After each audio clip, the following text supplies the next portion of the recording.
Drone मार्फत जी फवारणी आहे ती कशी होते हे बऱ्याच शेतकऱ्यांना माहिती नाही. वसंतदादा शुगर इन्स्टिट्यूटचं एक खूप बेहतरीन असं प्रॉडक्ट आहे, ते म्हणजे वसंत ऊर्जा. ते फक्त ऊसालाच चालतं असं नाही, तर ते प्रत्येक पिकाला चालतं. त्याची किंमत पण फार कमी आहे आणि त्याचे रिझल्ट फार चांगले आहेत, परंतु शेतकऱ्याला ही माहिती नाही. तर ही त्याचं द्रावण कसं करायचं ड्रोनच्या फवारणीसाठी आणि ते ड्रोन कसं उडवायचं आणि कशी फवारणी करायची याची माहिती आपण आज घेणार आहोत. नॅचरल शुगरचे एक आपल्याकडे केन डेव्हलपमेंट ऑफिसर आहेत, तर द्रावण कसं तयार करायचं आणि ड्रोन मार्फत फवारणी कशी करायची याची माहिती ते देतील. नमस्कार, मी Shivprasad Yelkar, natural sugar and allied industries limited Ranjani यांचे जे चेअरमन आदरणीय बीबी ठोंबरे साहेबांच्या संकल्पनेतून जे आहे ते शेतकऱ्यांचा ऊस पीक फवारणीच्या अनुषंगाने जे आहे ते ड्रोन उपलब्ध करून देण्यात आलेले आहेत. याकरिता कोरोमंडल फर्टिलायझर कंपनी जी आहे तर त्यांच्यासोबत कारखान्यानं जे आहे ते टायअप केलेलं आहे. आणि हे करत असताना शेतकऱ्यांचा जो आहे तो 50% हिस्सा आणि 50% हिस्सा जो आहे तो कारखान्याचा, अशा पद्धतीने जे आहे ते प्रति एकर 450 रुपये दरानं जे आहे ते फवारणी जी आहे ते इथं करून देण्यात येत आहे. यासाठी जे आहे ते आता सध्या ऊस पिकाचं अन्नद्रव्य व्यवस्थापन करण्याच्या अनुषंगानं मॅक्रोन्यूट्रियंट, मायक्रोन्यूट्रियंट आणि त्याचप्रमाणे मागे जी काही आवर्षणग्रस्त परिस्थिती होती आणि त्या परिस्थितीमध्ये जो काही ऊस पिकाला जो काही पडलेला ताण, जैविक आणि अजैविक ताण होता, तर तो ताण घालवण्याच्या अनुषंगाने जे आहे ते वसंतदादा शुगर इन्स्टिट्यूट पुणे येथील जे आहे ते वसंत ऊर्जा नावाचं एक संजीवक आहे. तर हे जे आहे ते आपण या फवारणीमध्ये जे आहे ते घेतोय. याचं प्रमाण आहे 1 एकर क्षेत्रासाठी 1 लिटर जे आहे ते आपल्याला वसंत ऊर्जा घ्यायचं आहे. हे वसंत ऊर्जा जे आहे ते आपण 1 लिटर पाण्यामध्ये जे आहे ते डायल्यूट करायचंय किंवा ते विरघळून घ्यायचंय. हे एक लिटर वसंत ऊर्जा घेतल्याच्या नंतर आपल्याकडे जे काही उपलब्ध असलेले मॅक्रोन्यूट्रिएंट त्याच्यामध्ये 15-15-15 किंवा 19-19-19 हे विद्राव्य खत जे आहे ते आपल्याला घ्यायचं आहे. ते 1 लिटर पाण्यामध्ये 500 ग्राम या पद्धतीनं जे आहे ते घ्यायचं आहे. आणि हे मॅक्रोन्यूट्रिएंट घेतल्याच्या नंतर वसंतदादा शुगर इन्स्टिट्यूटचं मायक्रोन्यूट्रिएंट आहे महाराष्ट्र ग्रेड 2. तर ह्याची जी आहे ते 1 लिटर पाण्यामध्ये आपल्याला 500 मिली या प्रमाणामध्ये जे आहे ते आपल्याला हे घ्यायचं आहे. हे तिन्ही सांगितलेले प्रमाण जे आहे ते 1 एकर क्षेत्रासाठी आहेत. हे तिन्ही द्रावण जे आहे ते वेगवेगळे करून नंतर ड्रोन मध्ये जे आहे ते आपल्याला ते घेऊन नंतर राहिलेलं जे आहे ते लागणारं जे काही आपल्याला 10 लिटर पाणी 1 एकर क्षेत्रासाठी आहे, तर त्याचं जे आहे ते आपल्याला त्या ड्रोन मध्ये जे आहे ते पाणी घेऊन नंतर स्प्रिंग जे आहे ते आपल्याला सुरू करायची आहे. याच्या किमती तर कमी आहेतच. मार्केटमध्ये हेच 5 लिटरचं कॅन जर घ्या गेले तर तुम्हाला 2000-2500 रुपये मार्केटमध्ये रेट आहेत प्रायव्हेट कंपन्याचे. पण ही 5 लिटरचं कॅन फक्त 893 रुपयाला आहे. कोणतं हे याच्यामध्ये मल्टी मायक्रो न्यूट्रिएंट, त्याच्यामध्ये लोह आहे, फेरस आहे, जस्त आहे, कॉपर आहे, मॉलिब्डेनम आहे आणि बोरॉन आहेत. म्हणजे बघा एकूण 6 मायक्रोन्यूट्रिएंट त्याच्यामध्ये आहेत आणि त्याचं मिक्सचर आहे. तर आपण आता असेच अनेक उत्पादनं आहेत VSIची की ती फार स्वस्त आहेत आणि क्वालिटी आहेत. विशेष म्हणजे क्वालिटी, विश्वास संपादन केलेले प्रॉडक्ट आहेत. आता ह्याचं ड्रोनला आपण जे द्रावण तयार करायचे त्याची आपण प्रक्रिया पाहू आणि त्यानंतर आपण ड्रोन उडवू. सर्वप्रथम जे आहे ते आपल्याला वसंत ऊर्जा 1 एकर क्षेत्रासाठी 1 लिटर आपल्याला जे आहे ते व्यवस्थित बॉटल हलवून जे आहे ते याच्यामध्ये घ्यायचे. हे घेतल्याच्या नंतर आपल्याला 1 लिटर जे आहे ते किमान पाणी जे आहे ते ह्याच्यामध्ये डायल्युशन साठी घ्यायचं आहे आणि हे द्रावण व्यवस्थित ढवळून घ्यायचं आहे. आपल्याला 19-19 खत जे आहे ते हे 500 ग्राम आपल्याला घ्यायचं आहे आणि ह्याच्यामध्ये जे आहे ते 1 लिटर पाण्यामध्ये घ्यायचं आहे. आणि हे करत असताना द्रावण वेगवेगळं जे आहे ते आपल्याला तयार करायचं आहे आणि हे व्यवस्थित आपल्याला ढवळून घ्यायचंय. काय, हे पूर्णपणे विद्राव्य खत आहे, हे पूर्णपणे आपल्याला व्यवस्थित पाण्यामध्ये एकजीव करून घ्यायचं आहे. ह्याचे जे काही पार्टिकल तसे जर खाली डिपॉझिट झाले तर आपल्याला ड्रोन मध्ये फवारणी करताना जे आहे ते आपलं ड्रोनचं जे काही स्प्रेइंगचं नोझल आहे तर ते चॉकअप होण्याची शक्यता असते. त्याच्यामुळे हे जे आहे ते थोडंसं व्यवस्थित एकदम काठीनं जे आहे ते आपण ढवळून घ्यायचं आहे. आणि ह्या निविष्ठा द्रावण करताना कुठल्याही प्रकारचा आपला हात लागणार नाही एवढी काळजी घ्यायची. द्रावण जे आहे ते आपल्याला काठीनं ढवळून. VSIचं मायक्रोन्यूट्रिएंट आहे महाराष्ट्र ग्रेड 2. हे कॅन व्यवस्थित हलवून घेऊन आपल्याला 500 मिली जे आहे ते हे 1 एकर क्षेत्रासाठी हे द्रावण घ्यायचं आहे. हे अशा पद्धतीने आपण बघू शकता इथं 500 मिलीचा जो आहे तो हा मार्क आहे. अशा पद्धतीने आपल्याला VSIचं महाराष्ट्र ग्रेड 2 सूक्ष्म अन्नद्रव्य घ्यायचं आहे आणि याच्यामध्ये जे आहे ते आपल्याला 500 मिली ह्याच्यामध्ये पाणी घ्यायचं आहे. तर हे अशा पद्धतीचं 1 लिटरचं हे व्हॉल्यूम आपण मेकअप केलेलं आहे. ह्याच्यामध्ये VSIचं मायक्रोन्यूट्रिएंट ग्रेड 2 आहे. आता ही सर्व तीनही द्रावणं तयार झाल्याच्या नंतर आणखीन आपलं खत जे आहे ते पूर्णपणे विरघळलेलं नाहीये. ते सतत आपल्याला स्टिअरिंग करायचे आहे आणि पूर्णपणे ते पाण्यामध्ये पूर्णपणे विरघळलं पाहिजे, ह्याची दक्षता जी आहे ते आपण घेणं गरजेचं आहे. ज्यावेळेस आपण हे ह्या स्प्रेअर मध्ये आपण हे सगळे जे आहेत ते निविष्ठा घेणार आहेत, तर त्यावेळेस एक कपडा जो आहे तो आपल्याला लावायचा आहे, जेणेकरून जी काही ह्याच्यामध्ये काही इम्प्युरिटी असतील किंवा काडी कचरा असेल किंवा एखादं खत व्यवस्थित पूर्णपणे विरघळलं नसेल तर त्याचे पार्टिकल्स टाकीमध्ये जाऊ नयेत आणि ह्या ड्रोनचे जे काही नोझल आहेत ते चोकअप होऊ नये म्हणून जे आहे ते आपल्याला एक काळजी घ्यायची आहे की ह्याच्यावर जे आहे ते आपल्याला एक अशा पद्धतीचा जो आहे तो कपडा जो आहे तो ह्याच्यामध्ये टाकायचा आहे. आणि त्याच्यानंतर जे आहे ते आपल्याला सर्वप्रथम जे आहे ते मॅक्रोन्यूट्रिएंट म्हणजे 19-19-19 चे द्रावण जे आहे ते आपण पूर्णपणे विरघळून तयार केलेलं जे आहे ते आपल्याला ह्या ड्रोनच्या टाकीमध्ये घ्यायचंय. हे करत असताना टाकीमध्ये जे आहे ते आधी आता हे टाकी जी आहे ते 10 लिटरची आहे, त्याच्यामध्ये ऑलरेडी आपण जे आहे ते 2 ते 3 लिटर पाणी आपण ह्याच्यामध्ये घेतलेलं आहे आणि अशा पद्धतीने जे आहे ते आता आपण ह्यामध्ये जे आहे ते खताचं द्रावण जे आहे ते टाकतोय.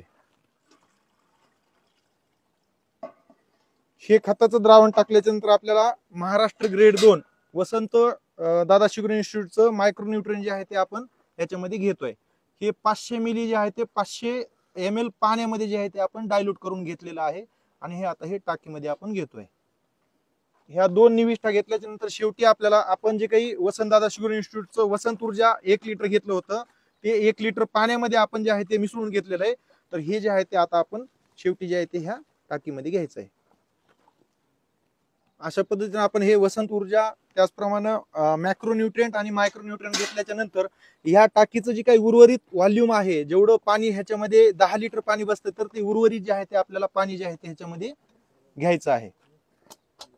1 एकर क्षेत्रासाठी लागणारं जे 10 लिटर पाणी आहे तर ते आपण ह्याच्यामध्ये घेतोय. बरेचसे शेतकरी म्हणतात की आपण 100 ते 150 लिटर पाणी वापरतोय, मात्र ह्याच्यामध्ये ड्रोनचे जे आहे ते जे काही फवारणीचे नोझल आहेत तर त्याच्यातून जे काही पार्टिकल जे साईज आहे पाण्याची तर ते एकदम मायन्यूट असते.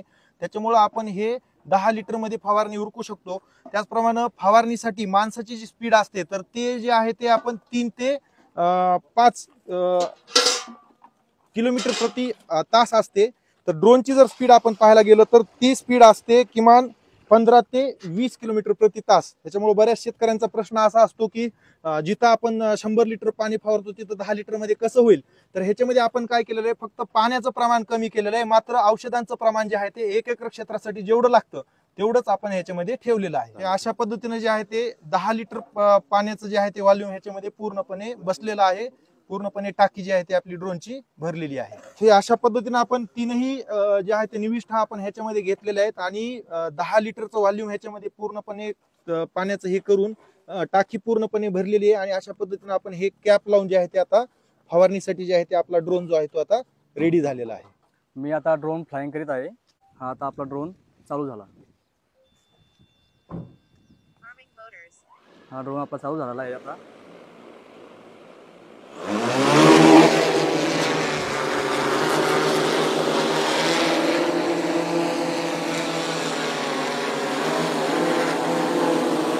त्याची आपल्याला 1 एकरला 7 मिनिटांमध्ये आपली फवारणी होणार आहे. झाड आहे ते बघून घ्यायचा, आपण मार्किंग करायची त्या हिशोबाने. झाडापाशी आता त्याला बाउंड्री द्यायची एक, म्हणजे तो झाडापाशी जाणार नाही आणि क्रॅश होणार नाही. आता ह्याच्यामध्ये एखादी सरी राहू शकते का फवारणी करताना? नाही, सरी राहू तुमच्या शकत कसं लक्षात येतं? हे किती आरसी मध्ये कळतं. बर बर आपलं सरी कोणती राहिली कोणती नाही, बर. त्याच्यानुसार आपण डबल त्याच्यामध्ये घेतो. हे जीपीएस ऑपरेटेड सगळी सिस्टीम असल्या कारणाने डिस्प्लेवर त्यांना फवारणी किती झालेली आहे आणि कुठलं क्षेत्र सुटलेलं आहे या सर्व बाबी जे आहेत ते त्यांना ते डिस्प्लेवर दिसतात आणि मग त्याप्रमाणे जे आहे ते जी ऊसाची सरी असेल किंवा सोयाबीनची सरी असेल किंवा जे काही पीक आपण फवारणी करतोय तर ते फवारणी करण्याच्या अनुषंगानं एखादी सरी राहिली जरी असेल तर ते परत जे आहे ते त्या डिस्प्लेवर ते दाखवत असल्या कारणानं जे आहे ते परत ते फवारणी करून घेत आहेत. आणि अशा पद्धतीने आपण पाहू शकतोय की एकदम मायन्यूट ड्रॉपलेट्स जे आहेत ते ह्याच्यामध्ये जे आहे ते स्प्रेइंग होत आहे आणि त्या माध्यमातून ऊस पिकाचं अन्नद्रव्य व्यवस्थापन. आता ऊस अत्यंत उंच झालेला आहे, अशा ठिकाणी आपण कुठल्याही प्रकारचे दुसरे जे आहे ते म्हणजे फवारणीसाठी जे आहे ते आपण STP पंप असेल किंवा इतर बाबींचा जे आहे ते आपण वापर करू शकत नाही. मात्र ड्रोनच्या माध्यमातून अत्यंत फवारणीचं काम जे आहे ते सुलभ झालेलं आहे. आणि मग आता ऊस पिकामध्ये अशा परिस्थितीमध्ये जो काही पोक्का बोईंग रोग असेल किंवा इतर रसशोषक किडींचं व्यवस्थापन करण्याच्या अनुषंगानं किंवा जी काही संजीवक आपण ऊस पिकामध्ये वापरतो, मग ते जिब्रिलिक ऍसिड असेल किंवा इतर संजीवक आहेत, तर ऊसाच्या वाढीच्या अनुषंगानं फवारणी करण्याच्या अनुषंगानं जे आहे ते आपण अशा पद्धतीनं फवारणी करू शकतो. आणि या ऊस पिकाचं, उंच वाढलेल्या ऊस पिकाचं जे आहे ते कीड, रोग, अन्नद्रव्य व्यवस्थापन जे आहे ते आपण अशा पद्धतीनं जे आपण पाहतोय, अशा पद्धतीनं आपण ऊस पिकाचं एकात्मिक व्यवस्थापन जे आहे ते आपण करू शकतो. ते ह्या वसंत ऊर्जेचे फायदे असे आहेत की पिकाला जो काही पडणारा जैविक आणि अजैविक ताण आहे, तर त्याची जी काही क्रॉप फिजिओलॉजी आहे, त्याची चयापचय क्रिया जी आहे, पाण्याचा ताण असेल, त्याचप्रमाणे ऊन असेल, तर हे जे काही याच्यामुळे जे काही पिकाला जो आहे तो ताण पडतो, तर तो ताण घालवण्याच्या अनुषंगाने जे आहे ते याच्यामध्ये वसंत ऊर्जेचं जे आहे ते फार महत्वाचं कार्य आहे. हा ताण घालवण्याच्या अनुषंगानं वसंत ऊर्जा जे आहे ते पिकाला फवारणीच्या माध्यमातून जर आपण दिलं, तर निश्चित जैविक आणि अजैविक ताण, मग तो पाणी समजा अति जास्त झालं असेल किंवा पाणी कमी झालं असेल, तर अशा ह्याच्यामध्ये जे आहे ते वसंत ऊर्जेची स्प्रेइंग आपण जर घेतली, तर हा जैविक आणि अजैविक ताण जो आहे तो आपण नष्ट करू शकतो. ठिकाणी पाहतोय की कोल्हापूर सारख्या ठिकाणी जे आहे ते पूर येण्याची परिस्थिती तिथं निर्माण होते, आणि अशा ठिकाणी पीक आपलं पाण्यामध्ये राहिल्यामुळं तिथं जे आहे ते मुळावाट जे आहे ते अन्नद्रव्य शोषण करण्यासाठी जे आहे ते अडचणी येतात. आणि हा जो काही ताण पडलेला आहे त्या पिकाला, तर हा ताण घालवण्याच्या अनुषंगाने सुद्धा जे आहे ते वसंत ऊर्जेची जर आपण फवारणी केली, तर निश्चित जे आहे ते त्या झाडाची चयापचय क्रिया व्यवस्थित होण्याच्या अनुषंगानं पूर परिस्थितीमध्ये सुद्धा जे आहे ते पिकाचं आपत्कालीन व्यवस्थापन करण्याच्या अनुषंगानं वसंत ऊर्जाचा स्प्रे आपल्याला फायदेशीर जे आहे तो तिथं होऊ शकतो. काही ठिकाणी चोपणार जमिनी असतात, काही ठिकाणी आपल्या पांढऱ्याच्या जमिनी म्हणजे चुनखडीयुक्त जमिनी असतात. अशा ठिकाणी पिकाला जे आहे ते सूक्ष्म अन्नद्रव्यांची कमतरता तिथं भासते, त्याचा आपटेक तिथं होत नाही. तर अशा ठिकाणी जे आहे ते पिकाचं उत्पादन वाढीसाठी आणि पिकाला अन्नद्रव्य जे आहे ते सूक्ष्म अन्नद्रव्य पुरवठा करण्यासाठी जे आहे ते आपण वसंतदादा शुगर इन्स्टिट्यूटचं मल्टी मायक्रोन्युट्रिएंट आपण तिथं या आता जी काही सध्याची जी काही आपण फवारणी पाहतोय, तर याच्यामध्ये आपण मल्टी मायक्रोन्युट्रिएंटचा स्प्रे सुद्धा आपण घेतोय. त्यासोबत आपण याच्यात मॅक्रोन्युट्रिएंट सुद्धा घेतोय. 19-19-19 हे जे खत जे आहे ते आपण ह्याच्यामध्ये घेतलेलं आहे. या माध्यमातून सुद्धा पिकाचं जे आहे ते NPK जे आहे ते आपण या पिकाला जे आहे ते या ड्रोनच्या फवारणीच्या माध्यमातून. तर आता ह्या लागणाऱ्या सर्व निविष्ठा जे आहेत ते natural sugar and allied industries लिमिटेडचं जे काही साखर कारखान्यावर नॅचरल बाजार नावाचं जे काही कंझ्युमर स्टोअर आहे, तर या ठिकाणी अत्यंत माफक दरामध्ये म्हणजे 263 रुपये लिटर या दरानं जे आहे ते या सर्व निविष्ठा, ह्याच्यामध्ये हरितकी आहे, त्याच्यानंतर वसंत ऊर्जा जे आपण ऊस पीक त्याच्यासोबतच सोयाबीन किंवा इतर पिकांना सुद्धा जे आहे ते आपण वापरू शकतो. त्याचप्रमाणे महाराष्ट्र ग्रेड 2चं मायक्रोन्युट्रिएंट सुद्धा आपण जे आहे ते तिथं कारखान्यावर उपलब्ध आहे. 5 लिटरचं कॅन जर घेतलं तर ते अत्यंत स्वस्त म्हणजे 190 रुपये या दरानं जे आहे ते आपल्या शेतकऱ्यांना जे आहे ते तिथं मिळतं. त्याचप्रमाणे हरितके, BVM म्हणजे जे काही आपल्या इथं हुमणी अळीचा जो काही प्रादुर्भाव होतो, तर त्याच्या व्यवस्थापनाच्या अनुषंगाने लागणारं बवेरिया बॅसियाना, मेट्रिझम अॅनिसोपोली, व्हर्टिसिरम लॅकॅनी हे तिन्ही कन्सोर्शिया असलेलं सुद्धा जे आहे ते निविष्ठा सुद्धा जे आहे ते आपल्याला तिथं 263 रुपये लिटर या दराने जे आहे ते मिळते.